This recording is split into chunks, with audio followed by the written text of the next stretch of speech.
After 4 years of conflict, Russia is facing an unsolvable mathematical problem. Human losses have reached levels the country can no longer replace. December 2025 marks a historic turning point. For the first time, monthly losses exceed recruitment capacity. This is no longer just a military issue. It is a national demographic crisis that threatens the country's very future. The numbers we're about to examine reveal a situation far more serious than what Moscow is willing to admit. Here is the full breakdown of this unprecedented crisis.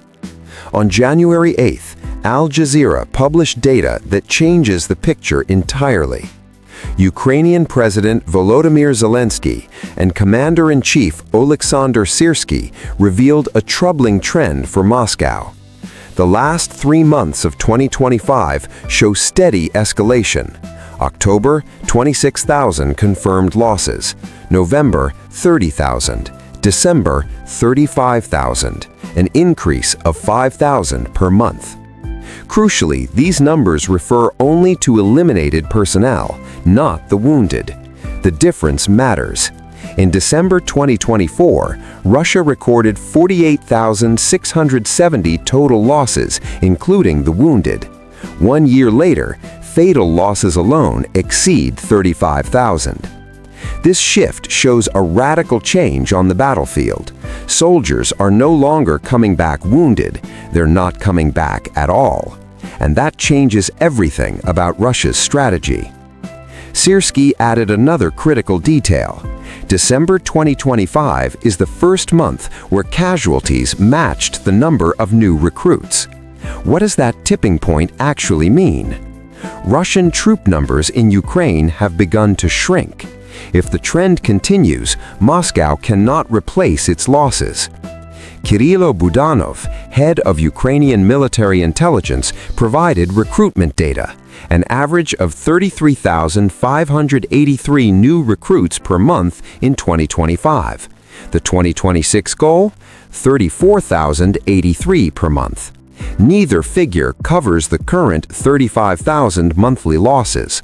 The arithmetic is simple and brutal. This puts the Kremlin in an impossible dilemma. But why now? What changed in recent months? The answer comes down to one word: drones. The offensive on Pokrovsk illustrates the problem perfectly. Up to 156,000 Russian troops massed around the city, according to Al Jazeera. Continuous assault waves against fortified positions. The result? Catastrophic elimination rates. But the real revolution lies in Ukrainian production. Zelensky confirmed it. We have drone footage confirming these losses. Ukraine has created a remarkable system. Drone operators earn points for every confirmed target. Those points are exchanged on the Brave One platform for more drones and autonomous vehicles. The Guardian reported that in August, 95 units participated in the program. By November, 400 units. Gamifying aerial warfare has quadrupled efficiency. On the production side, the numbers are staggering. In 2024, both Russia and Ukraine produced roughly 1.5 million FPV drones annually. U.S. General David Petraeus said at the Kiev Security Forum that Ukraine could produce 4 to 5 million units with proper funding. United 24 Media's data confirms the acceleration. July 2025, 16,262 drone strikes. December, 33,019. The number doubled in 6 months. Across the last 3 months of 2025 alone, roughly 100,000 strikes were recorded. And 2026 is shaping up to be even more intense thanks to one decisive factor. The European Union just approved a $105 billion loan for Ukraine. This massive injection directly solves 2025's budget constraints. The concrete result? Ukraine can now invest heavily in drone production. On January 5th, the Ukrainian Ministry of Defense approved over 1,300 new weapons models. More than 550 involve unmanned aerial vehicles. This isn't just quantitative expansion, it's technological diversification. Every new model brings battlefield innovations.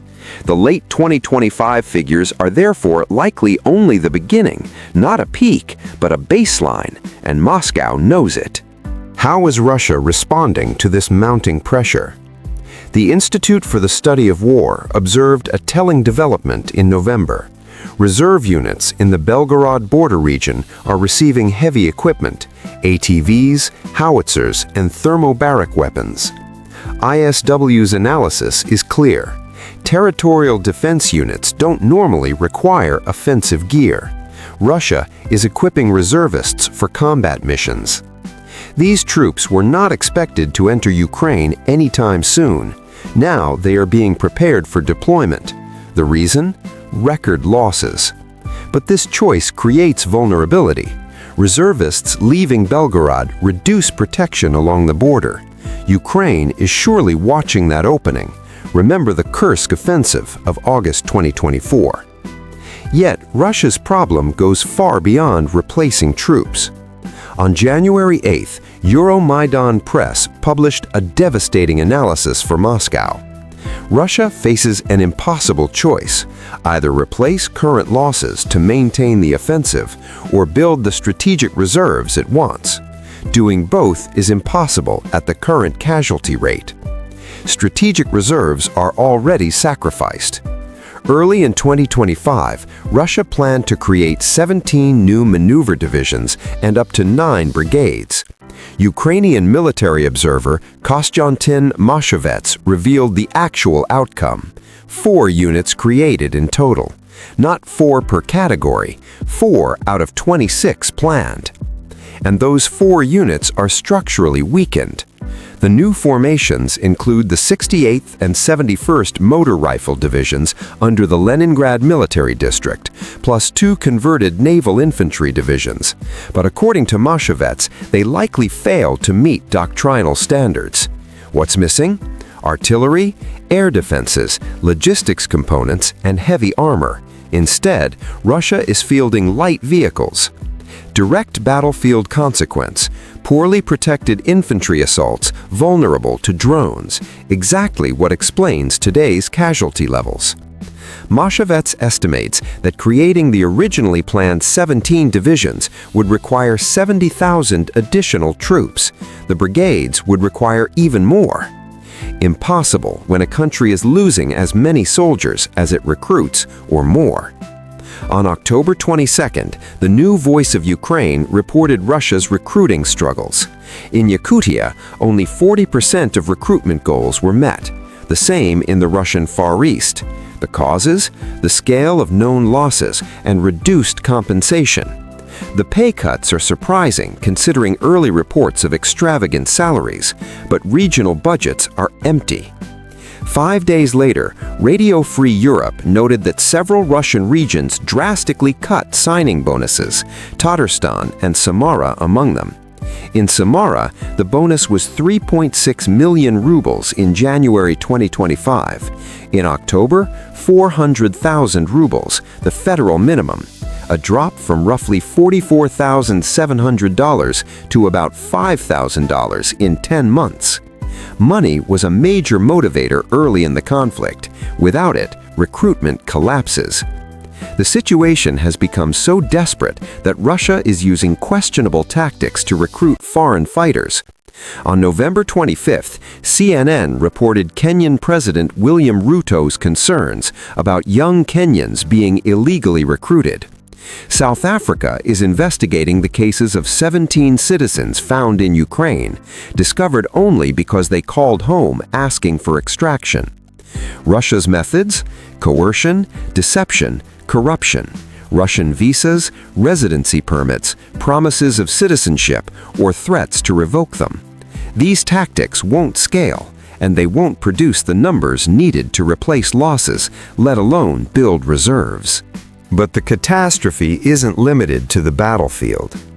Paul Goebel, senior fellow at the Jamestown Foundation, gave an interview to TVP World on January 7th. His analysis is alarming. Demographic pressures are now intersecting directly with the war effort. Russia must extract as much as possible from the existing population. The key word is existing. It's not just soldiers Russia can't replace, it's people in general. Fertility rates in major Russian cities have fallen to around 1 child per woman, according to TVP World. Not enough to maintain today's population, let alone compensate for the 1,215,900 losses attributed to the conflict by Ukraine's finance ministry. This problem isn't new. In April 2025, the Moscow Times reported that births hit a 200-year low. Some regions saw declines of 18 to 27% in January-February 2025. In December, IntelliNews noted a national rate of 1.4 children per woman. During his annual press conference, Putin called for measures to reach 2 children per woman. Ending the conflict, that is, eliminating tens of thousands of Russians per month, would be a good start, but that option doesn't seem on the table. Ironically, birth rates are higher in Russia's rural and non-Russian regions. That creates another problem for the Kremlin, a demographic shift where native ethnic Russians are gradually replaced by non-native populations. Gobo predicts Russian demographic losses could exceed 1 million people annually in the coming decades. His conclusion? It is extremely difficult to ask people to have 5 or 6 children when they live in a 1-bedroom apartment. Housing shortages, stagnant living conditions, and war uncertainty compound the issue. Military manpower problems may simply be a preview of Russia's broader demographic future. The parallels are striking. So many native Russians have been lost that Moscow struggles to find more, forcing large-scale recruitment of foreign fighters.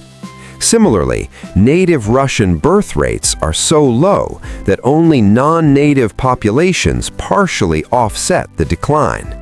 None of this seems solvable so long as the conflict continues. Will that be enough to convince Putin to stop? Unlikely. The Russian president seems unconcerned with the impact on his own population. Perhaps he believes conquest will define his legacy long after he is gone. Meanwhile, Ukraine fully understands Russia's difficulties and is increasing pressure. The year began with a wave of long-range drone strikes against Russian military and oil targets. Ukrainian capabilities continue to grow as Russian resources dwindle. The question is no longer whether Russia can sustain this pace, but how much longer it can hold on before mathematical reality takes over.